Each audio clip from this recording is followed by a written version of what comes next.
getting it, fellas. Look here. Stand by. One for C-Lab, two for Joy Eagle, three for Wolverine to round out the trio. In this episode, everybody dies.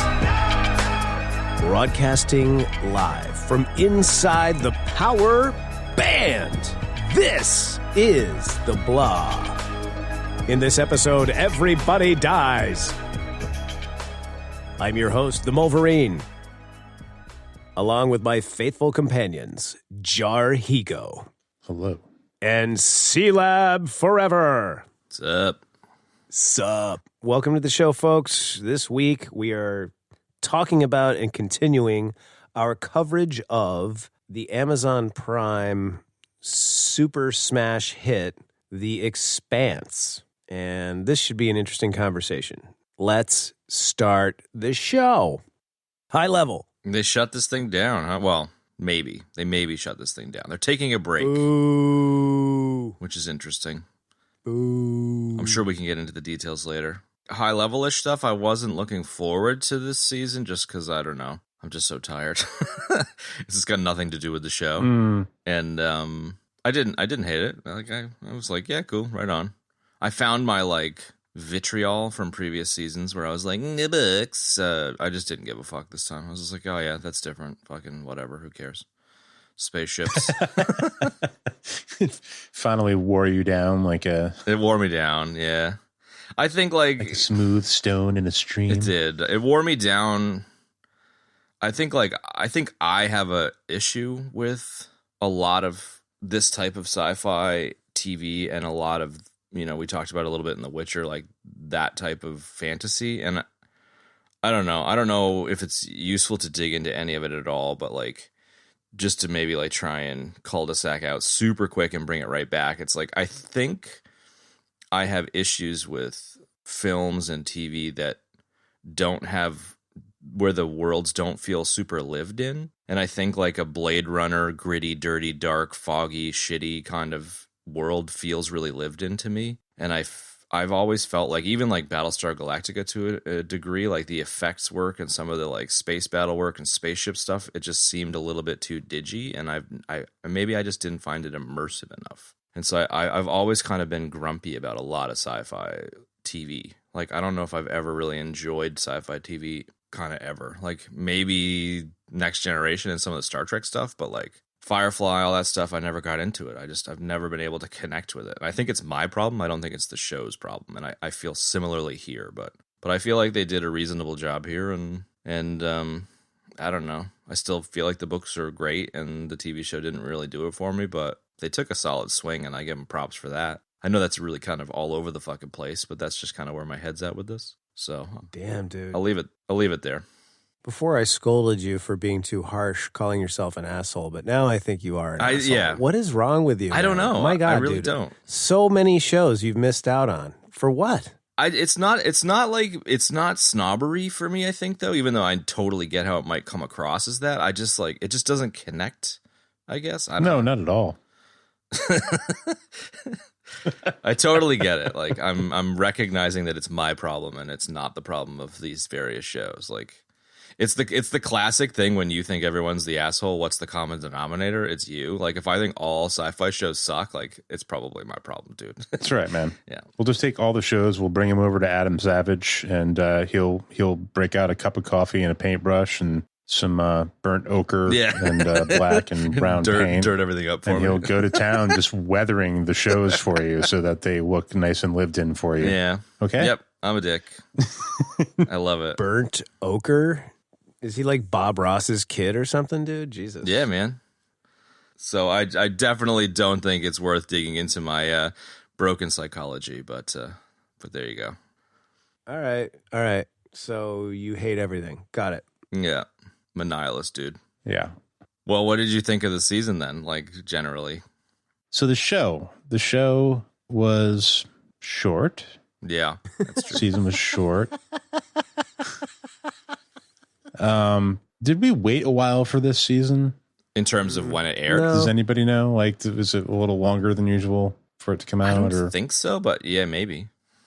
Yeah. Anyways, I did not have the wherewithal to like try and compress 5 seasons in before watching this. Yeah, and mind you, I watched this when it came out. Like, I think we're hopping on these a little later than we usually do or whatever. And I tried to kind of review it, but I don't know. I found myself a little confused at first watching it. And then I had to like go watch some recaps so that I could like figure out where I was. And, you know, the whole strange dog thing with the little girl and the, you know, dead animals and all that stuff. Like, I was like, what the fuck is going on? And, you know, it all made sense to me in the end, but just, I remember just sort of being like, what the fuck is going on through a lot of the season and being confused. And then it was over. Yeah. Okay. That makes total sense, man. Cause I think similar to me last show with The Witcher, you have the benefit of the video game knowledge, so I was super confused through most of it. So yeah, I totally get that. Especially the strange dog shit, because it's like that's like the beginning of a thread that continues in the remaining books that are, you know, not being made into shows for the time being. So like, yeah, I totally get how that would be. Like, what the fuck is this? Right. I mean, I'm guessing they just touched on that because you know the Laconia and Duarte and all that stuff, but it's felt out of place to me, and I was just, you know, I'm pretty sure that's how it opens, and I was just like, what the fuck is going on? Yeah, more colonial world bullshit that Kev was such a huge fan of. Yeah. So you're talking about the Laconia bit. Yeah. Go ahead. Sorry. Yeah. I just brought up a point of confusion being the little girl and the strange dogs, and, you know, anyways, once I got into the swing of it, you know, there's some good stuff in there. Some, you know, I'm glad they sort of brought up Alex a couple times. Yeah. You know, I was really digging kind of the relationship with Amos and Peaches, and, you know, it's cool that Bobby like got on the crew a couple times, and, you know, some good drummer stuff. It was good that Philip sort of finally came around, and, you know, there's something. I mean, it felt a little unceremonious, but at the same time, I felt like they kind of tied up a lot of the plot points in a fairly satisfying way. So, you know, and I know it's not the end of the story, but I kept hearing over and over in articles and various videos that I've read that, you know, people seem to think that, like, if you were going to stop somewhere before the end of the story, this is a good point to stop. So I don't know. Ultimately it worked for me, but just because of complete lack of bandwidth and hard drive space going on in my head right now, especially for shows, because there's so fucking many of them on the TV right now. It's ridiculous. Yeah, it's not my favorite season, but I think it was fairly good, despite being a bit confusing and despite being really fucking short. Yeah. That would actually be useful now that the series is completed. I would be super curious, maybe before we get into ratings, to chat about which each of us felt was the strongest season. That'd be interesting. Sure. Okay. Kev, what you got, bro? Man, you were coming into this one pretty salty. Do you remain salted? Yeah, it was definitely coming in salty. Let me start with the good. Like, I love this show. Like, I liked I like the show as a whole, and I like the whole property. I think is great. There were some cool things going on. I feel like I'm just going to kind of keep it zoomed out for a second. Like, they agreed if you were going to stop, this would be the point to stop. And I like how they wrapped it up / left it open. I thought it was really well done. I definitely got a little choked up at the end, you know. I thought that the last 15 minutes of the last episode were fantastic, you know. Just like, there's great writing here, you know. Great writing and great dialogue, man. And the actors are excellent. So, you know, they really made a nice final episode that wasn't like, it wasn't all like freeze frame Grossman shit, but it wasn't also like cheesy cliche lines that we've heard 8 million times and 8 million other shows that just make me want to fucking stick hot needles everywhere in my body. Sorry, was that a little too harsh? It's all good, dude. So I'm heating up some needles for you right now. Thank you. I think, you know, again, well written, the whole thing, well acted. I really liked the Laconia thing. Why include it if you're not going to go anywhere with it? That was my problem, because I was very intrigued by what was going on that planet. I liked that story. It was super interesting and different. Like, I'm all about like worlds, right? And like cool creatures and like, how does that world work? You know, I'm really into that sort of stuff, man. And, you know, it's like there was some interesting things going on there. It's just like, why bother wasting time putting it in there if you're just going to leave those threads hanging out in the breeze like that? So I really would have like been stoked to see a season like about Laconia because it was really cool and interesting. Like, we had a season on the planet, but the planet sucked. I mean, aside from the alien artifacts, like, it was just like a Western, you know? I don't know, man. And then, like, I can't listen to another minute of fucking stupid belters talking. I hate it. I can't fucking stand it. Now I hate it as much as I hate Marco Inaros himself. That character, that guy is just such an obnoxious turd to the point that he's so obnoxious, he should have just, like, killed himself with his own stupidity. Like, and that may be the fault of the writing, you know, but like, I can't stand him. We know this because I complained about it the entirety of the last season 5 episode that we did. He's just so aggravating. And I mean, I guess that's like a nod to the actor who played him, but I just can't stand him. I didn't really like the whole storyline, you know, like I was, when this took a left and started talking about, like, it was bad enough that we did like sorry, I'm like kind of going off here. It's all right. Go for it, bro. For a high level. Let me wind it back and I'll expound on that later. I can't stand listening to belters talk. I hate it. I fucking hate it so much. Like, God, it just makes me sick. That's it. I'll leave it at that for now. Well, are you dang Beltalota? Yeah. Oh God, shut up. No, I'm saying, bro. Shut up. There we go. That's what I needed. I needed to get Ben laughing too. Yeah, man, I feel you on the Laconia thing. I think like this, it's pretty obvious, but just to say it out loud, it's a huge, Laconia is like a big part of the remainder of the story. So like, this is a teaser for the remainder of the story, and I feel like the intention is to keep you interested in the material, but I don't know. Like, one of the final scenes in the series, spoiler alert, is fucking, you know, Duarte being like, "Yeah, you were just a pawn the whole time. Fuck you. You can't have shit." So like, they're really saying it really explicitly that the whole Inaros thing was just kind of like the mini boss, and the real big boss is coming, you know. So I feel like it's spelt out pretty clearly in the show, and then it's just teasing that there's more, but there isn't a next season for a while at least. So I don't really, I kind of agree. It's kind of a weird thing to do unless you're going to like make a fucking Expanse movie in a couple years or something. I mean, in response to that, I guess, like, okay, fine, but like, if there's a big boss battle coming, like, you know what it's going to be, dude. It's going to be freaking Space Hitler, and I'm just not willing to go there, dude. I don't want to go there. We've all bitched about it. It's like, it's so tired, dude. Yeah, no doubt. You covered a lot of ground. I'm trying to remember what the fuck we covered so far. There was a lot of interesting stuff in there. All three of us. All three of our high levels had like interesting threads that would have been interesting to pull on. But yes. now I'm like, hard drive is full of our own conversation for the last 10 minutes. I don't even remember what we said. I know. Me too.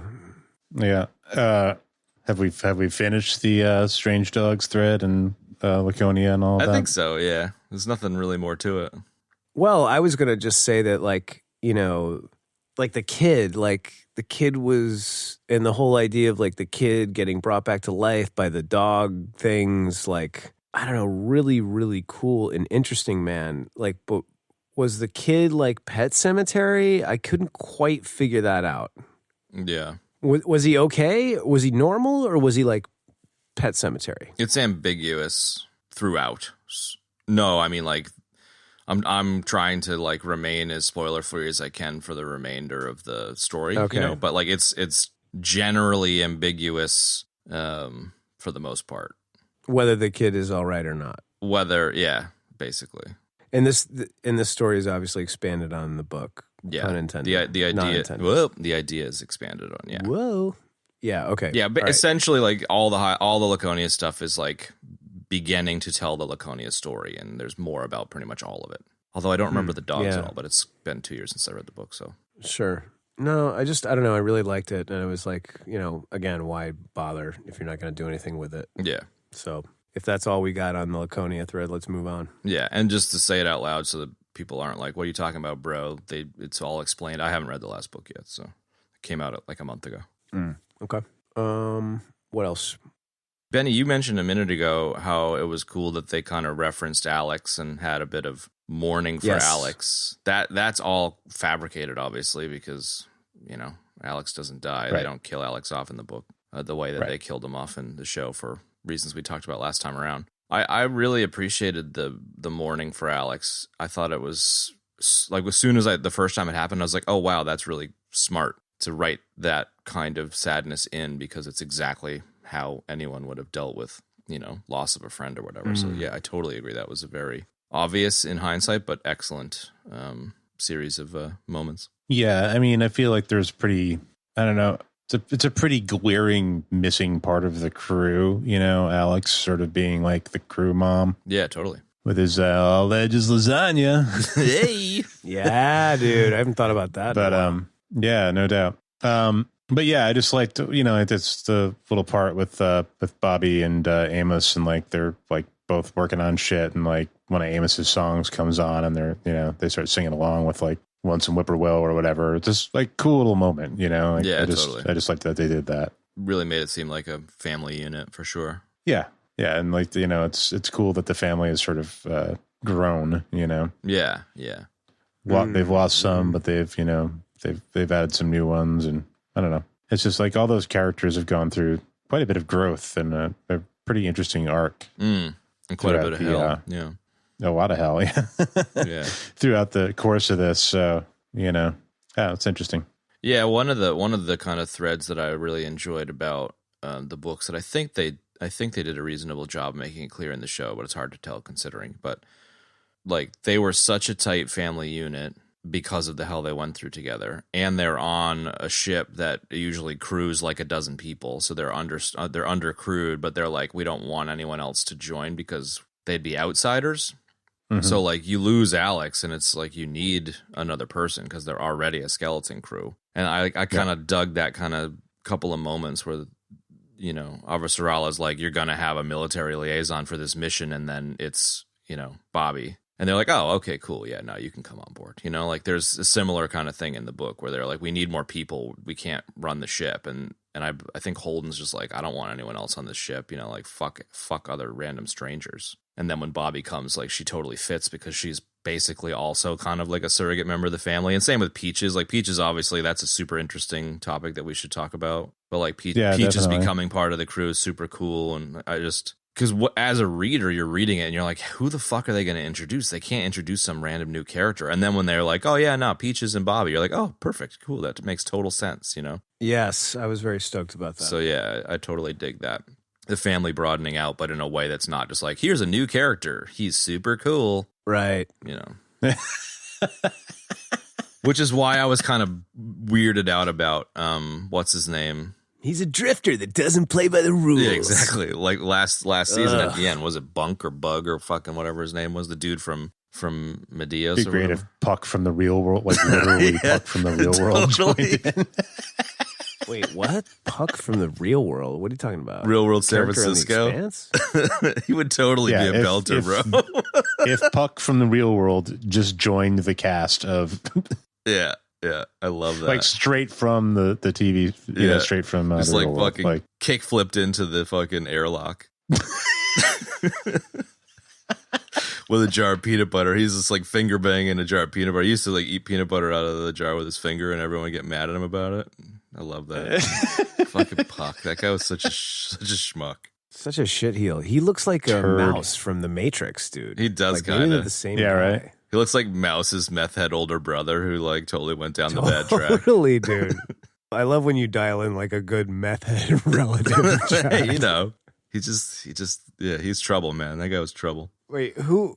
There was an episode we did recently where you were like all about I think it was Jeremy Renner's meth head uncle. Oh yeah, I don't remember, man. But the crew here was, it fit. Like it's obviously a shame that Alex had to be killed off and whatever. Jesus, I can't get that out of my head now. I'm picturing like the SNL skit from hell, like when Stephen Strait is like their special guest star or whatever. It's like, all right, guys, Alex has been gone for a while, and we really need somebody to flesh out the crew. Now, look, he's a little abrasive, but I think he's going to work out great. Everybody, welcome Puck. Like, hey, what's up, guys? He's like, fuck you. Fuck you guys. Fuck. Where's my Like bunk? immediately, him and Amos like go toe to toe. Yeah. Oh my god. I'd totally watch that skit. I'd totally watch it too. Sorry, I didn't mean to derail your No, that's totally fine. No, dude, it's fine. your thing there. I love when you derail Chad. What was the name of that guy though? The Buck? I think it was Buck, wasn't it? Who are you talking about? Dude that was like the captain at the end of the last season. They were like, "Hey, join our crew." Do you have any idea what I'm talking about? No, explain who the character was, then I can help you. He was the reason that it's hard for me to communicate it is because essentially fucking Drummer doesn't really exist in the books, and Drummer's character is this other guy who gets killed on Medina. So like it's just like it's a super confusing difference between the show and the books. But I think the guy's name's like Buck or Bunk or some shit. And he's kind of the abrasive dude that was on Medina Station that was like and this is just going to take too long. I'll just fucking No, leave. it's not, because I know who you're talking about. He's a somebody. He's a pretty well-known actor. I know who you're talking about. Yeah, he was the guy. Yeah, he kind of He was like up in Fred's everybody's- right-hand man or one of Fred's right-hand. Yeah. Oh, yeah, that's what I was going to say. Yeah. But at the end of last season, they're like, he's the captain now, or he's going to fly the ship now. And I was like, ah, fuck. You know, like they're just making him up out of whole cloth. You know, they're just kind of like keeping this character alive because they didn't kill him off, because they gave all of that character stuff to Drummer. So they're like, oh, this is the guy that could fill in for Alex because we need to shit can the actor. And I'm really glad that I didn't have any problem with the actor playing this guy, but like I prefer that Bobby's piloting the ship, you know, and not just this random dude, you know. That's kind of what I'm driving at. Yeah, he's like a Latino or a Middle Eastern actor, and he's been in a bunch of stuff, and I can't remember what now. Yeah, I know who you're talking about. Yeah. Anyway. Bull. Jose Zuniga. Bull. Right. Bull Randleman, yes. Yeah. So I think the reason that seemed like it was going to be a thing for sure. What happened there? I forget. I don't know what happened in between, but it clearly didn't work out. Think Bunk or Bull? Bunk. Fred? What's his name? Maybe, Fred? or John? Bunk. Dave. But the reason I bring him up is because essentially half of Drummer's character is Bull. And Yes, I just remember wanna you say- explaining this in depth. I want to say for the sake of saying it again that like this fucking show would have been half the show without Drummer, dude. Drummer fucking makes this show. She was so I fucking agree. fantastic in this season. And Dude, I she was think even more fantastic in this season, Dude, man. And so is Holden. so good. So good. So I just want to like shout out to Kara G and And Dave. Dave. Kara G, yes. Shout out to Kara G And Dave. and shout out to the writers Dave, for Drummer. Bunk, Bull, Billy Bob. Billy Bob, Bo, Bob, Puck. Yeah. Because her thread, man, was just so good in this. Like her arc in this season was the highlight of the season for me. Yeah, it was really good. It was great writing, and she really just crushed it. It was excellent. Everybody's looking on the internet. No. I'm trying to find Jose Zuniga on IMDb now. I'll just go ahead and put that down. Yeah, you've caught me not ready to talk about Kara G, that's fine. Kara G. But yeah, Drummer's fucking incredible. And Kara G's performance through this entire thing has just been excellent. I remember I was kind of bummed out about like the writing, and I don't know if it was the last season or a previous season when she was on like the polyamorous crew and like just kind of letting people walk all over her and stuff. I just thought like that was out of character for her, and I didn't like that. But she's come back hard. And yeah, I thought it was I loved the spoiler alert here. I love the twist at the end when they nominate Holden as president, and like he just like turns immediately around in the middle of his speech and hands the title over to the drummer. It's so good. So great, man. Yeah, it's interesting to hear your guys' reaction to that, because she was just put in charge from the get-go in the books, if I remember correctly, and then that twist didn't happen at all. So it fits for the wasn't show. in the books though. What's that? Whoever drummer was based on, or one of the characters drummer was. No, actual drummer. Like, so drummer, the character drummer. is kind of like a whatever burger in season fucking 3 or book 3, and then doesn't show up again until now. And they're like, we need a trade federation. They're like, drummer will do it, and you're like, who? Because there isn't a fucking drummer. You know what I mean? Like, so they obviously fleshed drummer out in a major way and combined a few different characters into drummer here and for all of these different seasons, and then it perfectly fits the Holden kind of twist here. But yeah, that's interesting to hear your reaction about the twist, because when they nominated Holden, I was like, you got to be fucking shitting me. I was super pissed that drummer wasn't going to get the role and Holden was going to be some fucking bureaucrat. And then like 5 minutes later, it came good. So they changed the shit around in the show a lot, but it almost always ends up where the books end up. So it's kind of like, oh, okay, fine, whatever.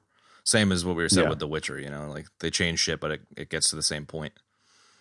Right. I think you said it well last week or last episode, Benny, where you were saying like, you know, adapting a novel and the pacing of a novel to a show, like maybe you need to punch it up sometimes and stuff. So like, I totally get it. I get the changes, and I have no real issue with the changes. Like, it's fine, especially because it ends up in the same place. I'm coming around to your point of view here. Sure. I'm a little worried I might be talking to an imposter here. Exactly.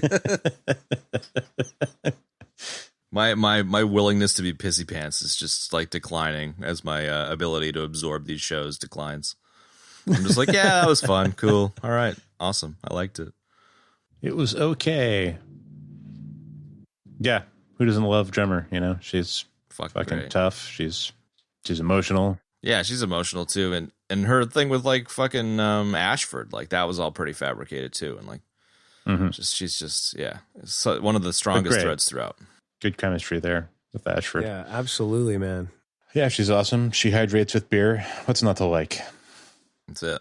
Agreed. I will say, I just want to like pause on what you said, Ben. Like, you're right about the whole, you know, threesome relationship, and like it just, a lot of out of character writing in that last season. I just really didn't like that last season, man. I liked it less than I liked the Western on the Planet season. Like, that was actually had some good, you know, continuity going on, you know, with at least like we're on a ring world, right? Yeah. But last season was just like, I don't even know. I just hated it. I think my gripe with that season was just like they were on the world, you know, like it wasn't like being out in space. Yeah. It was like as if like you know, fucking Enterprise turned into Deep Space Nine for like a season, you know. It's like I don't know.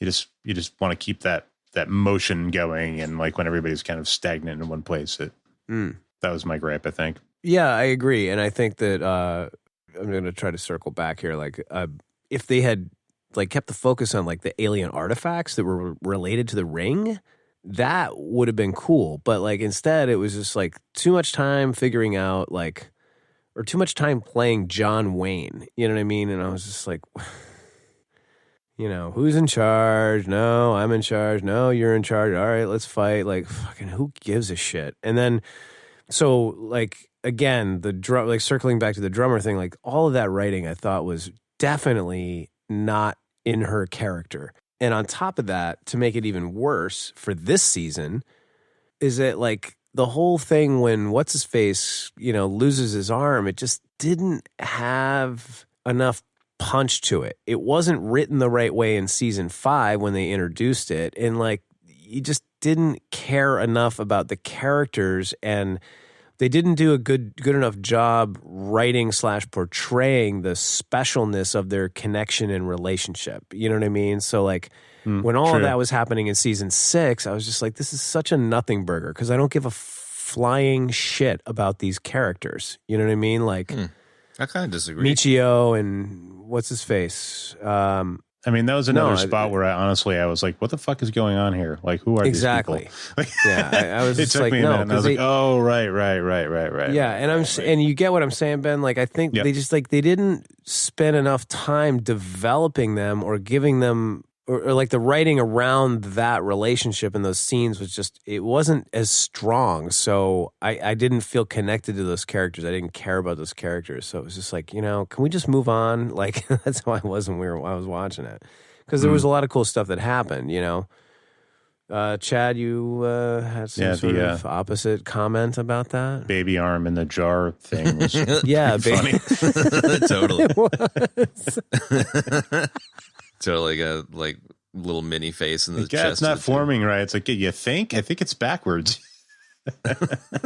No, I kind of, I don't know. I actually liked that. I don't remember if it's from the books, but I don't think it is. And I don't know. I felt like it's obvious. It's pretty obvious, but I felt like the purpose of it was to show that Drummer is essentially being forced to do these bigger things, even though she just wants to fucking have a normal life. Like, I don't know. I feel like the drummers and the Rocinante crew and, all these different people in this universe, like, they keep just getting thrown back into this gigantic thing because, I don't know, they have no choice. Like Drummer doesn't want to fucking team up with the Earthers, but she recognizes that it's one of the only ways to kind of get rid of Inaros, who's like a cancer in her culture, and so she does it. And and like she doesn't want to fucking boot Michio off of her ship, but Michio fucks up and like almost gets them all killed, and so she's like, "I love you, but like I'm dropping you at the next fucking station, dude."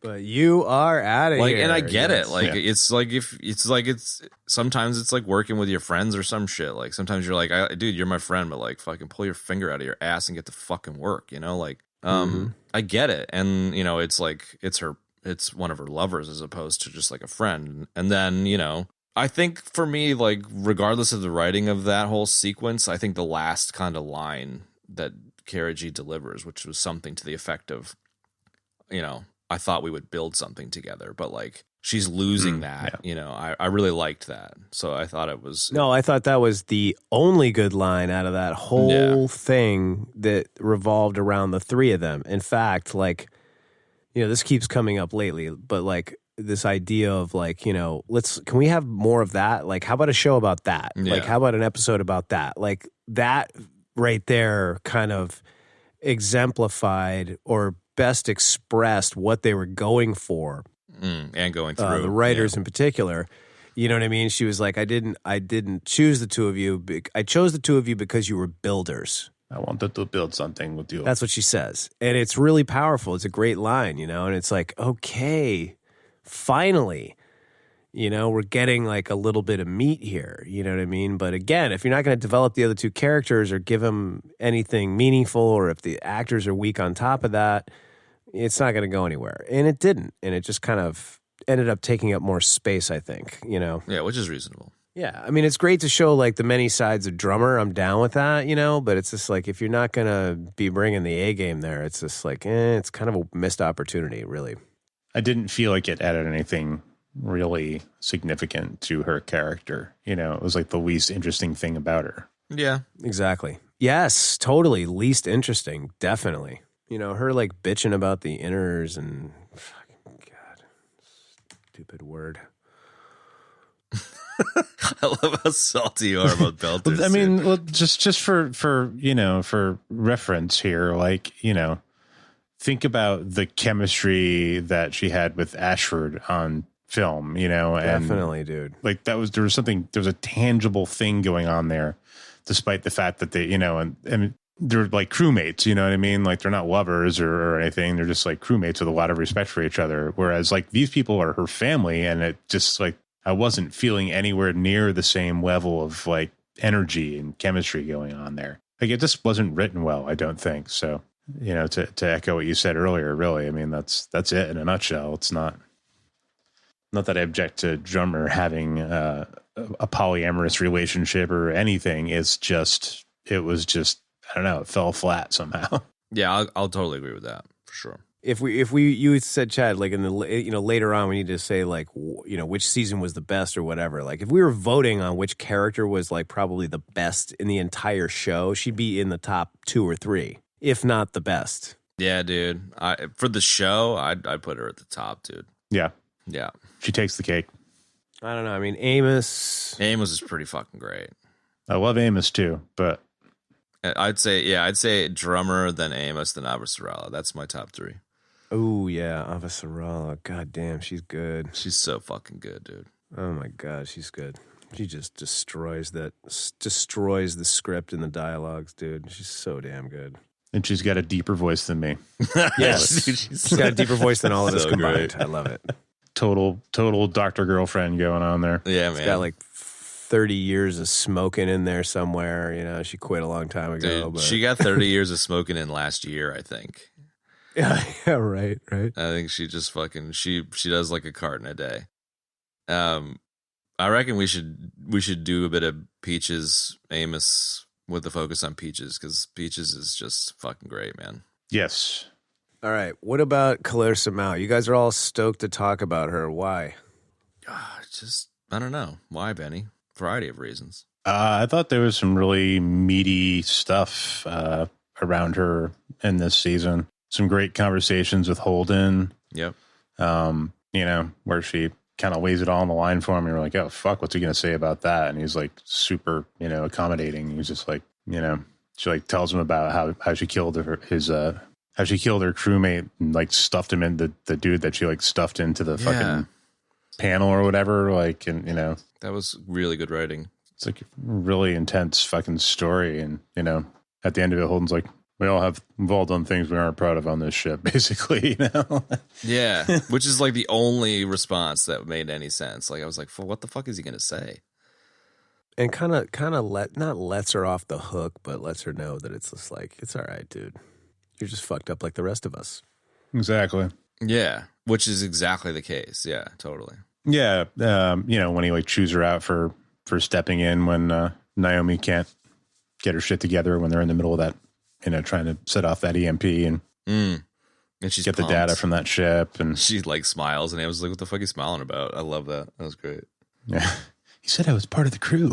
It's so good. Yeah, There's good stuff. Like it was interesting seeing everybody sort of come around, including Bobby, and including Naomi, who seemed to really fucking despise her at first. And it's like you realize that she realizes that like Amos is being, or like her relationship, Amos and Clarissa's relationship is a lot like what their relationship used to be before Amos sort of grew up a bit and started really figuring out who he was. So I don't know, it's just she's an interesting character in and of herself, I would say. Even like she makes dinner and sort of seems like she's taking a bit of an Alex Lee role there, but it's like sort of how she's interesting in and of herself, but everybody else, what it brings out of everybody else on the crew, I thought was pretty interesting. yeah, I totally agree, Yeah. man. I totally agree.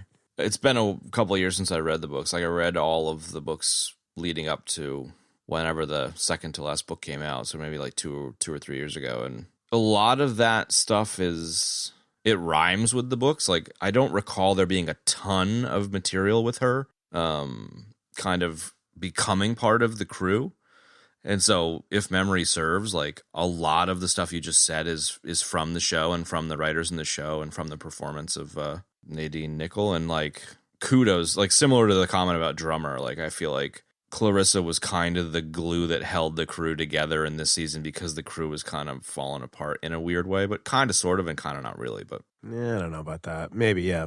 in a certain light, like they just lost Alex and they're all having a hard time, and fucking Holden looks like he's got a fucking eating disorder. Like he looks like he's fucking wasting away from the does. 75 Yeah, types yeah, of he cancer he's does. got. And like I don't know what's up with that. they're all Yeah. super haggard. I guess that was an acting choice. I guess he lost 30 pounds to show how worn Holden was, which is a super interesting choice. But Very awesome choice too, man. yeah, but that little cul-de-sac aside, like I feel like the crew coming around to Clarissa and accepting her as part of their fucked up family would have been important to the cohesion of the crew. Like the crew was kind of cracking under the weight of the kind of conflict. And like, I think especially, Naomi having issues where she's like, am I actually for or against the belt, and all of the guilt she felt about that and stuff. And then, Holden trying to hang on to his girlfriend and also navigate this crazy ass space. And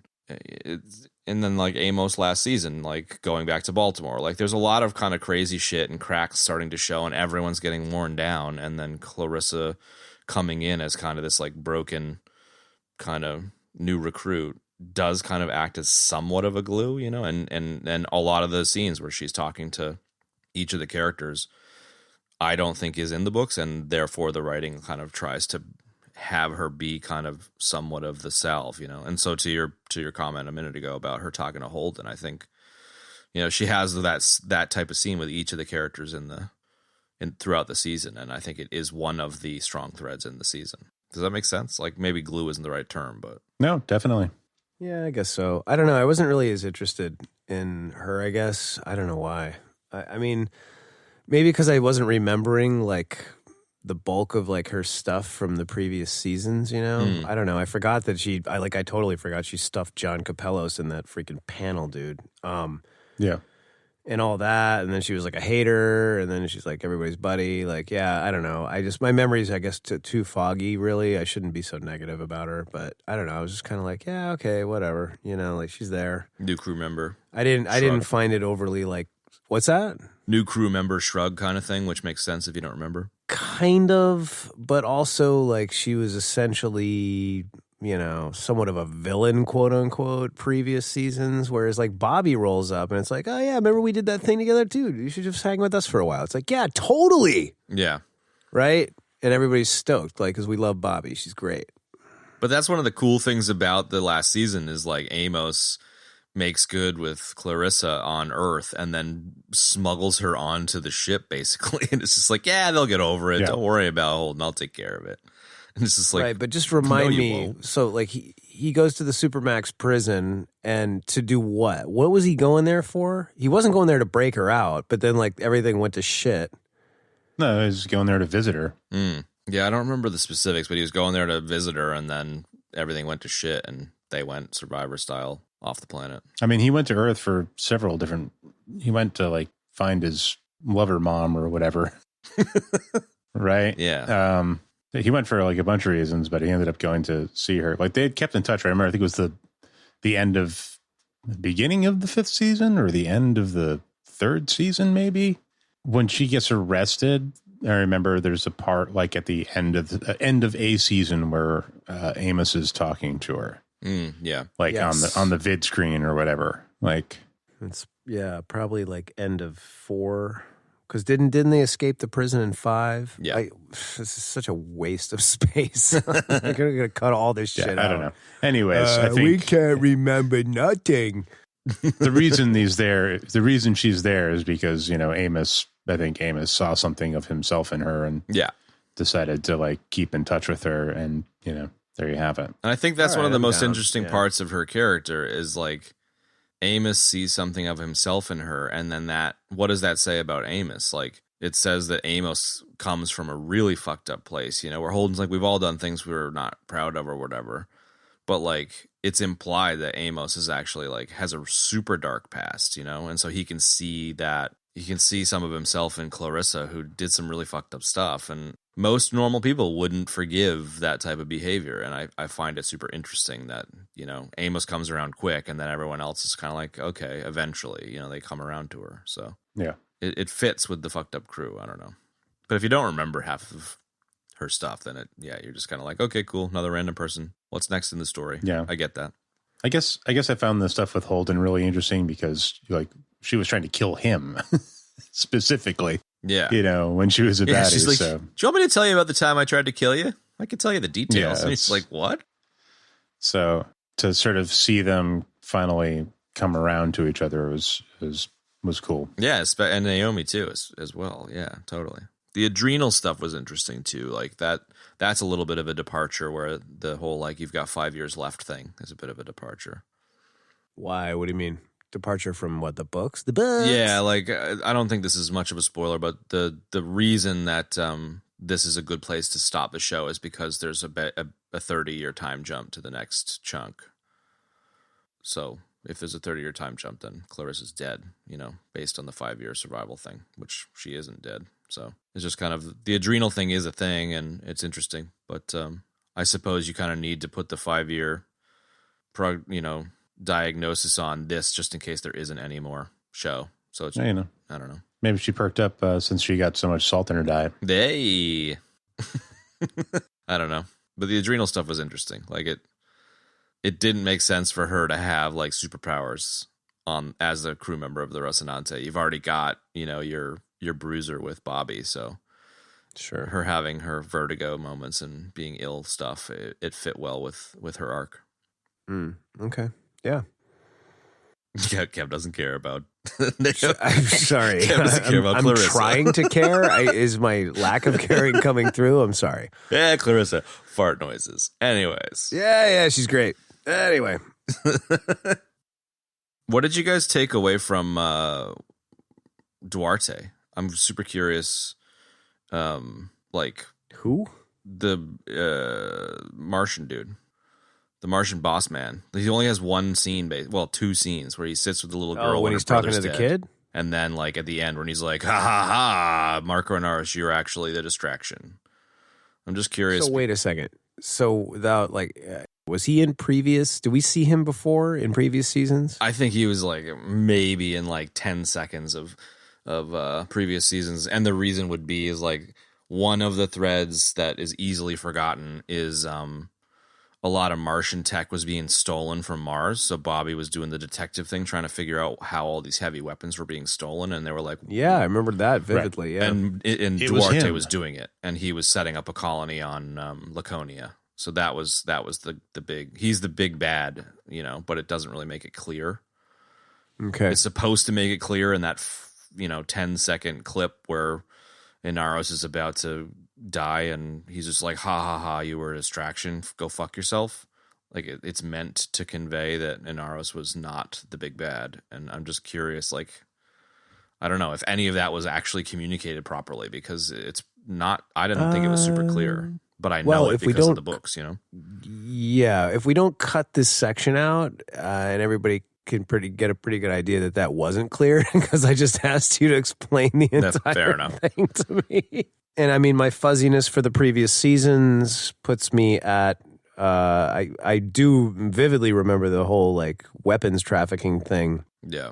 Thread that was going on last season, which was great, but it took you clearing the cobwebs out of the way for me to get there. I mean, I'm down with that, I guess, except that I don't want to see another space Hitler. You know what I mean? Yeah.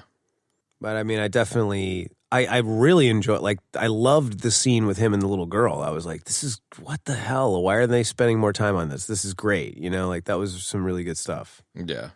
That's probably about all I got on that. I guess I bring it up because, like, I don't know. They spent so much time and so many goddamn seasons focused on Marco Inaros. So he just didn't seem like that big of a deal when you're reading it. So maybe the actual question is aside from hating the character Marco Inaros and his sleaziness, like, what do you think about him being the main villain in the last couple of seasons? I hated every minute of it. I think I've been pretty clear about that.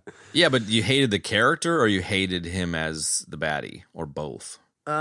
Really all. I mean, I don't know. Like, I didn't really care for, I don't know how the books roll, but I didn't really care for the direction that the show started going in season 4 or 5. Again, to reiterate, like, at least when we were on the Western planet with the John Wayne thing, like, it was still ring related and we still got like alien tech, right? So there's some of that there. I felt like they could have made some better choices on the planet. Ben kind of echoed my sentiment and added something to that. And, but then when we get into season 5, it's all of a sudden, it's just like, here we go. Dude's the bad guy and this invisible rocks. And it was just like, and he was just such a freaking turd on top of that. I just didn't think it was the best direction for the show to go. It's like all of a sudden the focus isn't on the ring anymore. Like, at least in the first 3 seasons, it was like, okay, it's establishing the dynamic of the solar system, right? But there's also the proto-molecule that's kind of creeping and weaving its way through the larger story, and then it all starts to connect, and it's great. And it's like, you know, the next iteration is like the rings and the ring technology. It's just like we got totally away from that, and he wasn't great enough to get away from the ring technology and the alien technology to you know what I mean? Like he wasn't good enough. Like annoying character, and just I didn't really think the writing was that great, you know? It's just like every single speech is like the same thing, and like, you know, the guy's like a total narcissistic toolbox. You know, I don't know, man. I just, you know, I feel like every speech was just like, we will not be held by the inners anymore. Next time I see an inner, I'm going to throw a drink in his face. It's just like, dude, enough. We heard that already, man. You know what I mean? And it's just like talking about how great he is and how his fucking kid should worship him and blah, blah, blah, blah, blah. It's just like, what a crappy villain, man. You know, not from the sense that the dude was annoying. Yes, he was annoying. Yes, I can't stand him. But like, it took the focus away from much cooler shit in the show. And he just wasn't worthy of that. Like, if it was Duarte, for instance, then even just with this little teeny glimpse we see here, that I could get more on board with. But this guy is just like such an egomaniac. It's just like, who the fuck cares, dude? And to your point, Duarte's focused on the rings and protomolecule, so. Yeah, exactly. And like Inaros is like, I'm gathering all of my ships to me, and everybody will worship me, and then we will take control of the inners. Yeah. How's that? I'm with you, bro. I'm with you. I can't stand hearing any of them say the word inners anymore. It sounds like some weird, like awkward sexual term now, and I just like it makes my skin crawl. Go ahead. Right on, bro. Now that Kev's rant is over, Benny, do you have anything to say about Marco Inaros?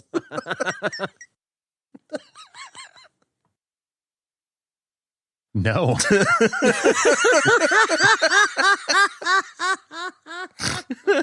Fair enough, dude. I guess Best response ever.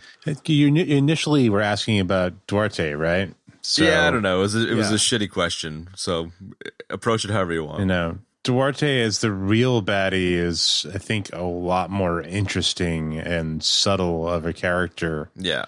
Than Marco Inaros is just like he's a raging boner, sort of classic, like, you know, he's very cartoonishly evil, you know, like he's kind of whereas, you know, I think Duarte seems to be somebody who's like motivated by, as far as he's concerned, trying to do the right thing. Yeah. Yeah, like exactly. Like he's like you know, it's one of those situations where, you know, he believes he's right, whatever he's doing, which is potentially, it's always potentially scarier than anything. Like Marco Inaros is like one of those dildos running around with his pants down and his cock out, trying to show everybody how big his dick is. And it's like, I don't care, dude. Yeah. No, I was just thinking that he's one of those like Austin Powers style Bond villains who tells you his evil plan for 10 minutes while you defeat him, you know? Like he's totally that kind of he's guy. Mustafa, dude. He is Mustafa. That's who he is. I don't know, like my question about Duarte and Inaros was fucking terrible, but I think the point that you got to, Kev, with saying that the biggest issue is moving away from the ring tech and the protomolecule and towards just a, you know, human civil war, is very sharp. Like, that's exactly what the problem is. And, you know, you mentioned it just a minute ago as well, Benny. And I totally agree. I think getting back to the interesting part of the story would have been a better use of time. But yes, here we are. Read the last few books, I guess, but.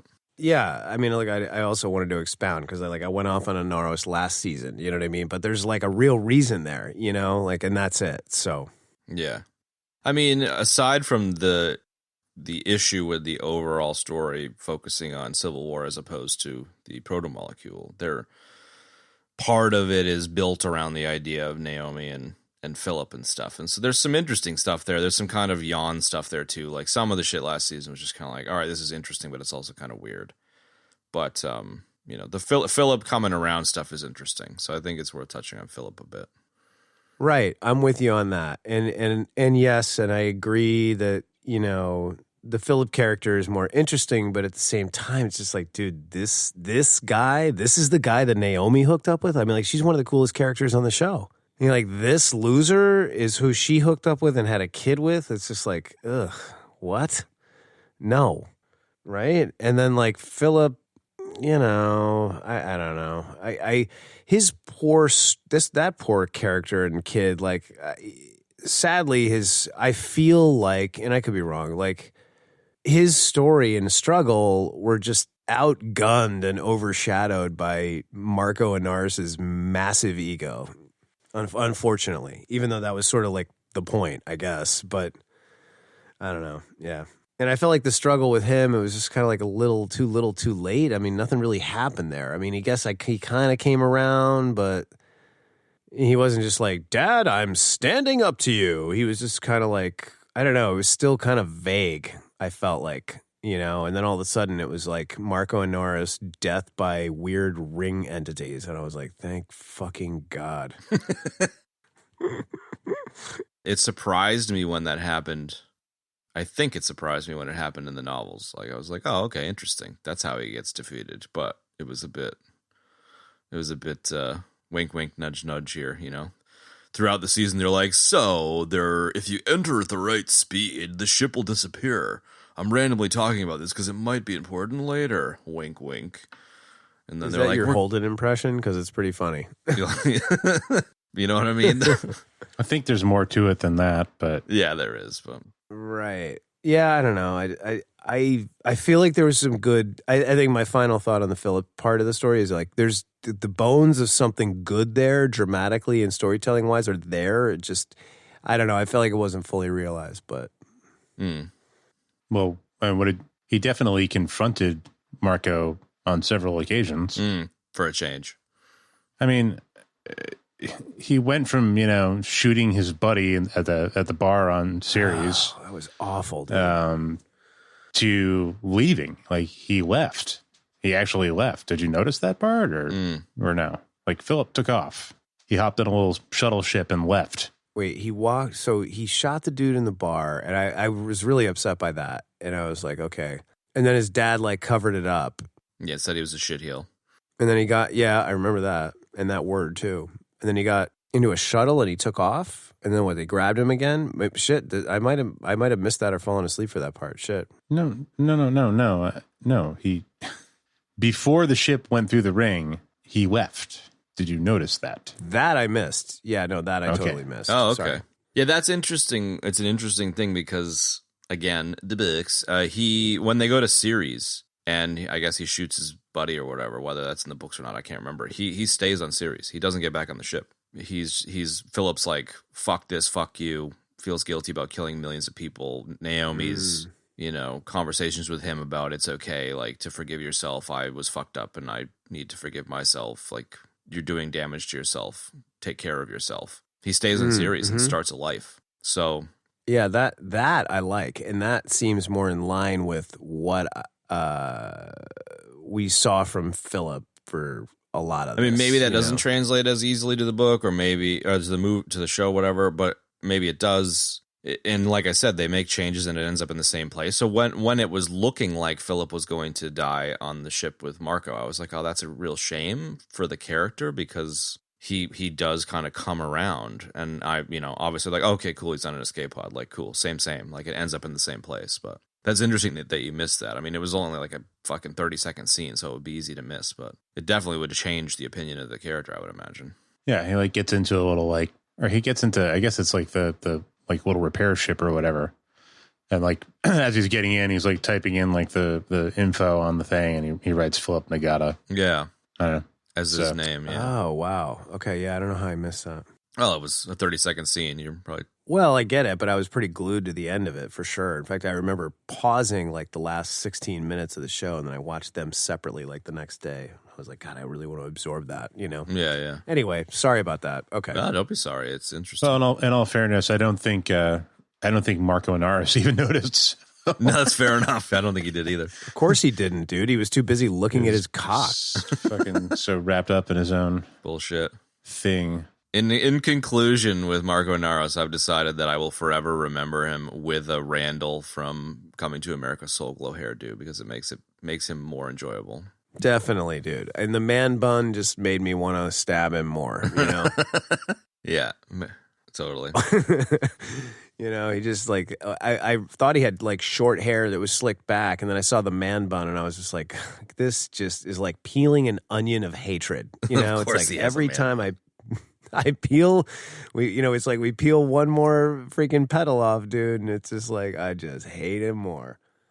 And then maybe to finalize the thread here, Naomi being the one that essentially, sets up the death of her own son was an interesting arc for her too. Yes, and attached to that adjunct would be Holden, dudding out the torpedo, which kind of, was an interest. That was made for an interesting dynamic for sure. Mm. I thought that was good, very Holden and very, all that. And set off an interesting wave through the crew as well. Yeah.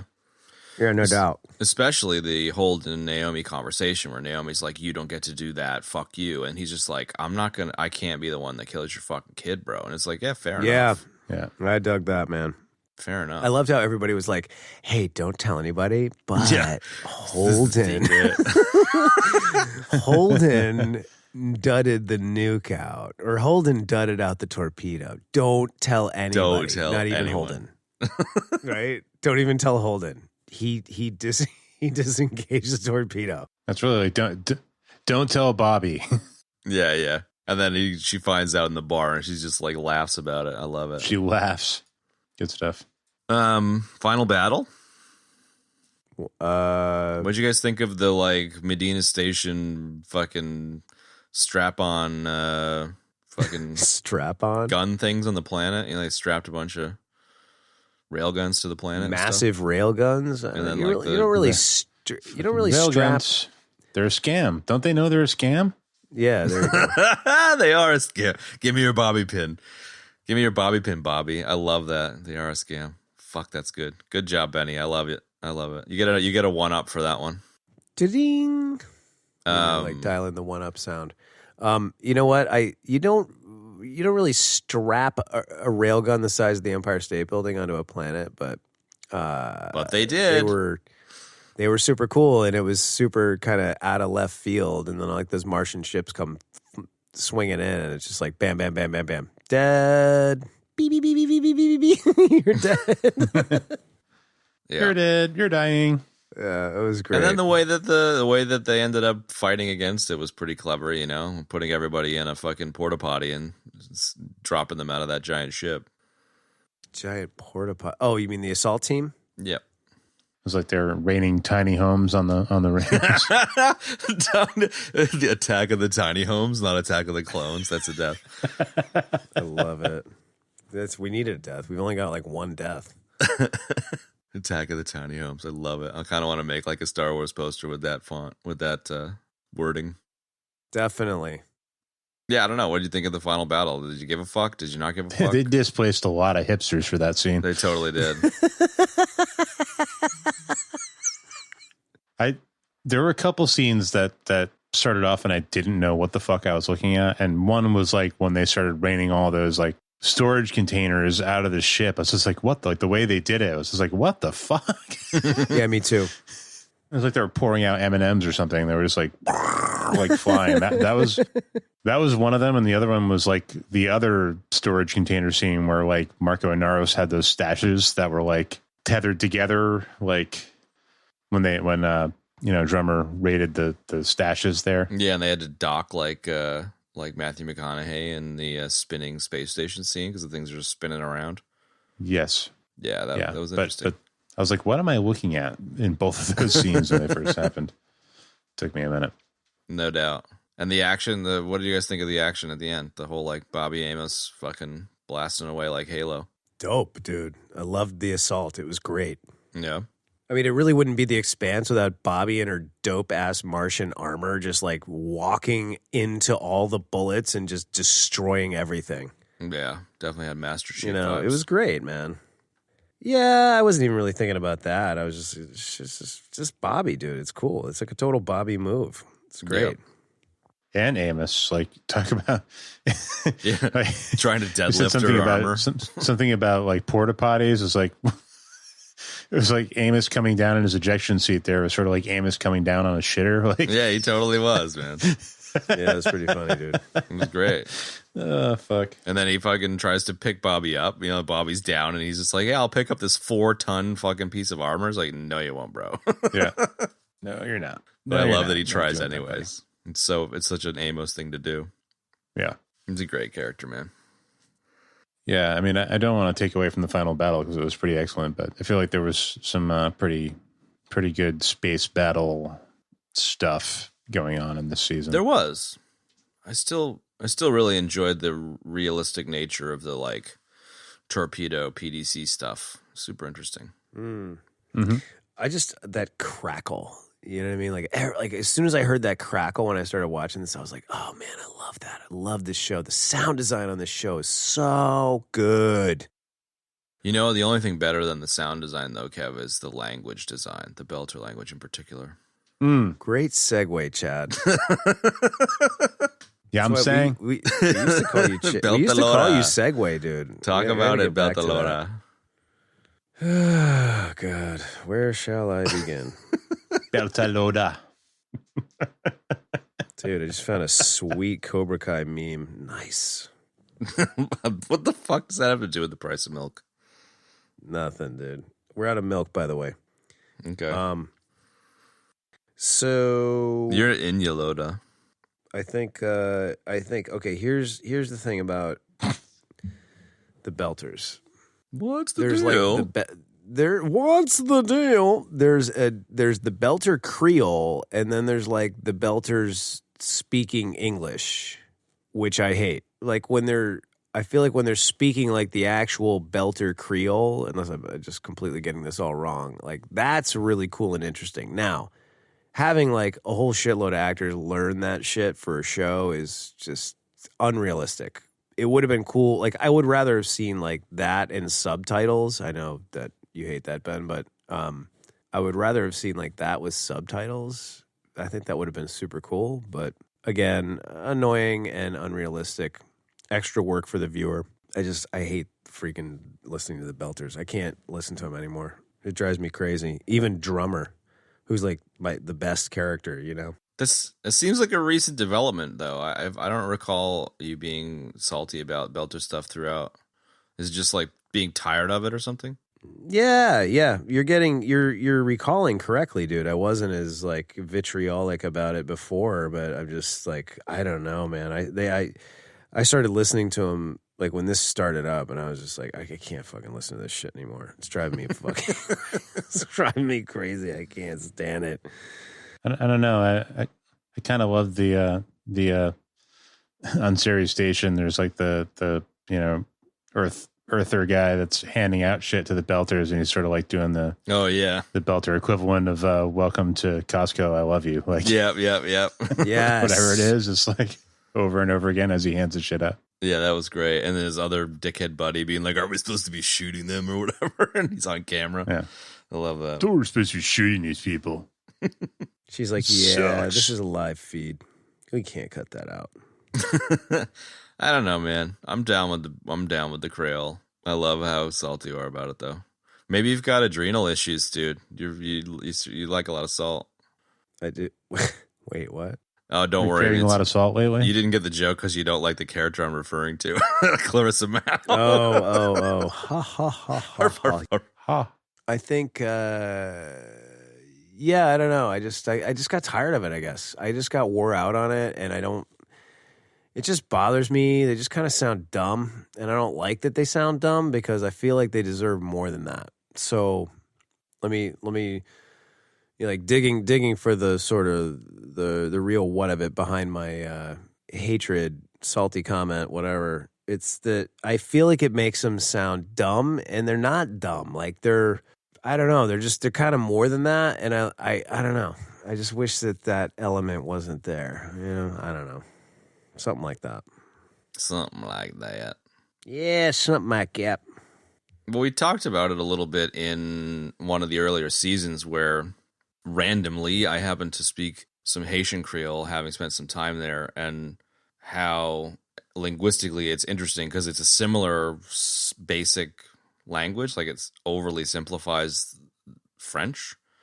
And one of the sources of Creole was the slaves were being brought over and they weren't allowed to learn they weren't allowed to speak their original African languages, and so they needed to speak French. However, they, in Haiti in particular, created their own language that the slave masters couldn't understand so that they could communicate and then kind of rebel. And I feel like there's a similar flavor here. And so I think I have a soft spot for that reason. I'm with you on that, dude. I mean, it's the same thing with Jamaicans. You know what I mean? Like that whole Jamaican patois of English is just it's the same exact thing. So, you know, I feel you 100%. I don't know. It just started grinding on me, man. But you don't ever have to watch it again because it's over now, so you're all good now. Hatred. Yeah, I don't know. I liked it. I don't have much to say other than I was like, yeah, cool. I like it. All right. Yeah, we don't have to stick around on this. Bits and bobs? Bits and bobs. Bits and bobs. Bits and baratnas? Mm-hmm. Let's do it. Baratna. We touched on her a minute ago, Avasarala. I think the thing I love about Avasarala throughout is she's got like total like high diplomat, you know, fucking power, Margaret Thatcher, Hillary Clinton politician vibes, and the actor just fucking kills it. She's such a slick politician, man. Yes, agree. I agree. Way better fashion sense, though. This is true. No doubt. This is true. I feel like I think that my only comment on Avasarala was just that, you know, she's such a great multifaceted character, man. And I love like the moments when she like sits down at the, like, she can be really hardcore, but like in all ways. So like when she sits down at the negotiating table at the end, you know, she's just like, no, enough of that shit. We can't do it like that. It has to be like X, you know, like she can be very fair too. And I think that that's like one of her really strong parts that makes it's kind of the killer combo with her. You know what I mean? That's it. Yeah, I think one of the scenes in particular that I loved with her was when Bobby calls her out on her bullshit.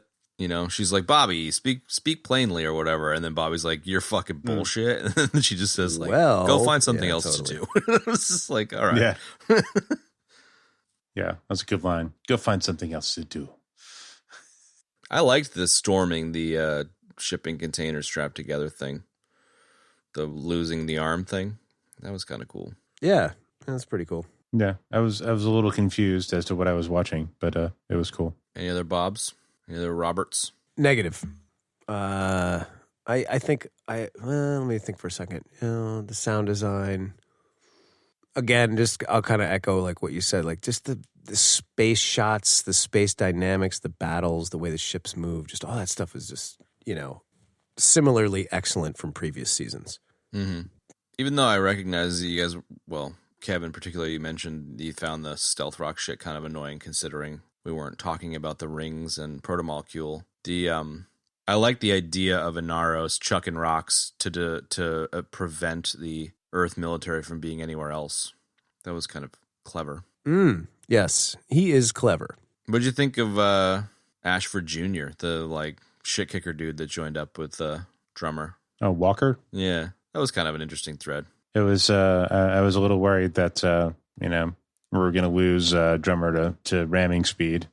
So I'm glad he kind of, to her chagrin, stepped in and did it before she got the chance. Yeah. That was pretty badass. Totally. Yeah, getting her to the point where she's the head of the Trade Federation was important. So excellent, just excellent, man. Love that whole thing. So it's so Holden and so great. I love Avasarala there too. She's like, "Don't you dare, you motherfucker!" It's like, too bad. It was great. Yeah, gotcha. Yeah, that was good. That was a great exchange. Yeah, we said it before, but like Steven Strait would look like shit, man. I was just like, I actually like stopped. I paused it on like episode 2 and was like, Googled like, why does Steven Strait look like shit? I was like, Steven Strait eating disorder. I was like, what is going on with that fucking dude? Is he sick or something? Yeah, I was like worried that he was sick or something. Yeah. And then it was just like, no, just wanted to lose 30 pounds to make it look like Holden went through some shit. I was like, fucking fair play, dude. Yeah. Yeah, like the goatee he had wasn't helping, like with the symmetry of his face. It made his face look even more like, Yeah. I don't know, like Gaunt. puffy and weird, like gaunt at the same time. Yeah. All Very those gaunt. things. It was interesting. The dedication is pretty awesome. So I was, number one, happy to hear that he wasn't fucking dying. And number two, it was an acting choice. I was like, fucking cool, man. Nice job. What about the little exchange between Amos and Bobby on Sirius when Amos is on his bender? I thought that was interesting. Yeah, totally. Yes, that was. And the kind of insinuation that they kind of had a bit of a thing for each other a little bit was interesting too. Yeah, I liked it. Was just fleeting, You mean though, too. with me or with me? Yeah. Whatever. Yes. Whatever. Yes.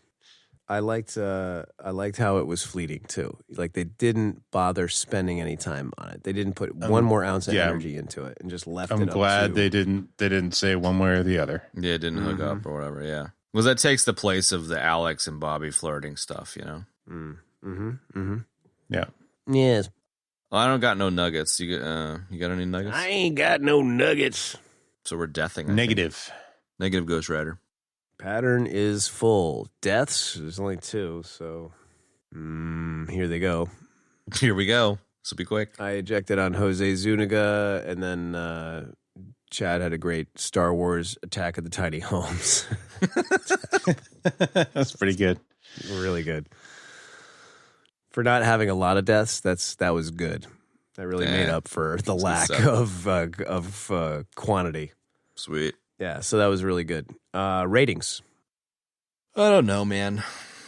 I so don't fucking care at this point that I don't see any point in being salty. Like, I think I originally gave it the episode season 1 like a B or a C, and I was like, it could get better, and then the next one got better, and then the next one was like, eh. I think like overall the whole fucking thing is like a good B. Like they took a solid swing. A lot of changes that I don't agree with. A lot of things that don't really bother me anymore this season. I think I don't think it's fair to give this season or the show a C. I think they really spent a lot of time and effort trying to make this thing great. So it's not an A for me, but it's a B. The season and the show overall. Okay. Betty. Wow, I echo so many of your sentiments, Chad. Yeah. Definitely. I almost don't want to rate it. All good. But like this definitely wasn't. I don't remember what I rated the previous ones, and so it makes this kind of weird. That adds to things, so I'd hate to give this one be like, it wasn't really my favorite season, but it's a B, and I gave all the previous ones B's or whatever, or an F. I mean, the actors they chose alone to do this and the terrific job they did, easily merits a B plus at least for the Agreed. entire show. I'll agree with that. Yes. I didn't love everything about it. I found it a little frustrating at times, and I think all of us did, But overall, it was really excellent. I think overall it was successful in adapting the source material, despite the fact that it kind of departed from it. And I suppose having the original, the writers there was part of that. But B plus. Nice. We're all going to be aligned on this. I'm going to give it a B plus as well. Overall, this is, as far as great science fiction shows go, this is definitely there. Mm-hmm. Did they rock the Casbah the entire time? No. Season 5, I already talked about it.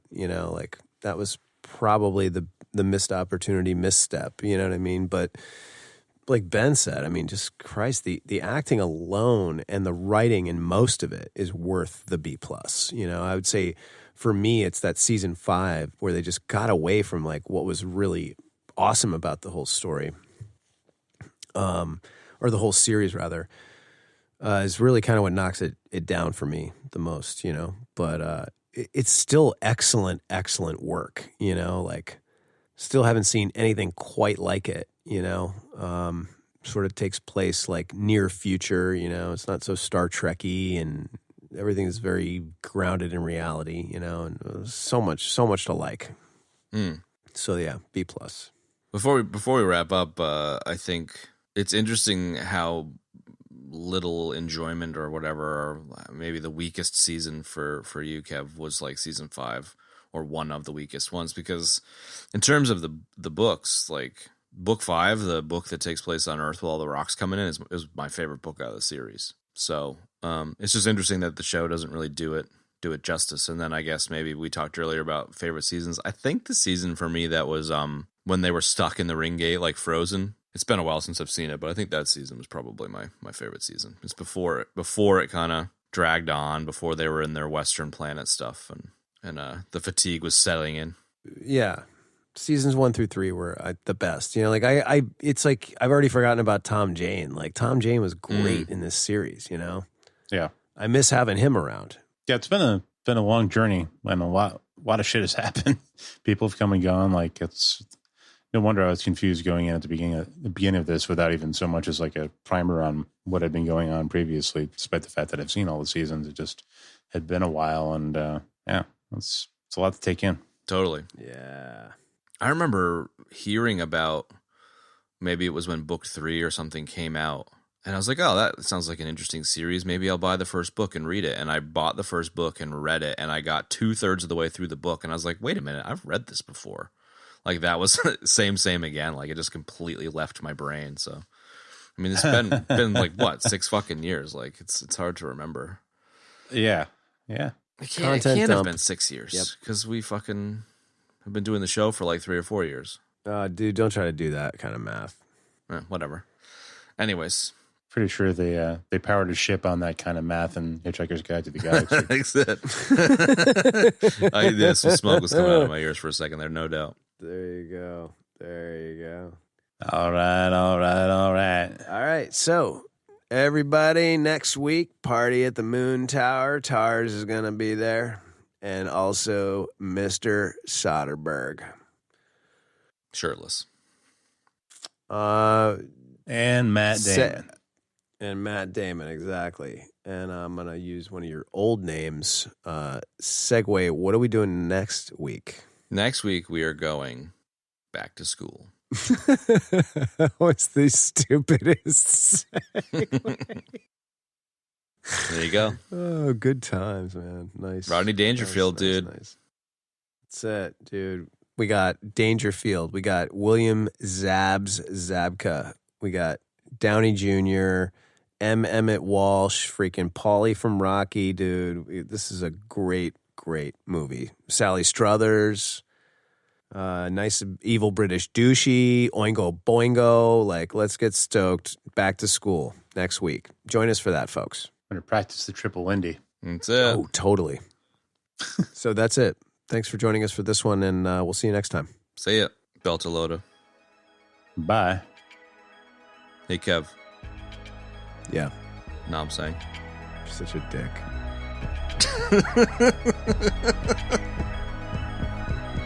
And that's going to wrap up this week's episode, folks. Thank you so much for joining us. You can find the show notes for this episode in your podcast app, choice, or at our website, ebd.fm/episodes/144.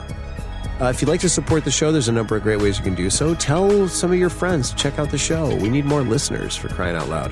Also, rate us and review us on iTunes or wherever you get your podcasts. In fact, I was driving down the road thinking about this the other day, and I was like, we got a lot of awesome fans out. Well, they're all awesome. We love when people listen to the show. If every one of you went on iTunes and left us some kind of review, that would be stratospheric. So just consider it. Also, don't forget to follow us on social media. The greatest place on the planet. Full of happiness and joy. The greatest invention ever in the history of humans. As Chad said, full of happiness and joy. You can follow us on social media. We use the handle at EBD Podcast pretty much everywhere. We spend most of our time goofing around on Instagram. And that's about it. Thanks for joining us for this go-over of the so-called final season of The Expanse. And stay tuned next week for Back to School with Rodney Dangerfield. So long, folks. One for C-Lab, 2 for Troy Eagle, 3 for Wolverine to round out the trio in this